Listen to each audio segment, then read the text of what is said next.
Recuérdanos de nuestra dignidad humana. For Reverend Sean Carroll and his staff, every day centers around their commitment to protecting deported migrants, advocating on their behalf in the U.S. while shielding them from danger in Mexico. With that sense of their dignity and that sense of safety, that will help them face whatever comes next. For the Kino Border Initiative, restoring that dignity includes putting an end to what they call inhumane deportation practices, such as the government's policy of deporting migrants at night.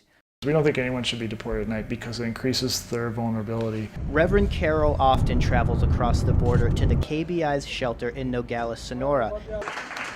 There, many deported migrants arrive for breakfast and lunch. They're also given the opportunity to shower and get fresh clothes. Checks, money, they do it for us. They let us use the telephone to call our families, and they do everything they can for us. They help a lot. Thank you to these people. We got food here in the border, and that's the best people I think I can find in the border, the whole border in Mexico. And in a place like Nogales, Sonora, good help can be hard to find. It's very dangerous over here, especially by the border, because of the cartels and criminals that run these towns. The food and shelter provided by the KBI is important to the safety of the migrants, many of whom would become vulnerable targets for cartel operatives, rogue police, and smugglers without it.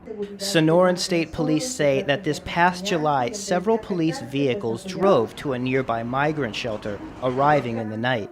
Uniformed police officers exited the vehicles and proceeded to break into the shelter. State police broke in without a search warrant, and there were 20 migrants there, 18 from Central America, 2 from Mexico, and the police basically threatened and robbed the migrants. We have noticed a real pattern in terms of abuses committed by police against migrants. Despite the difficult circumstances that his organization faces, Reverend Carroll knows how much worse the situation would be without the KBI's help. They're very vulnerable now. I'd say if we weren't there, they would be extremely vulnerable.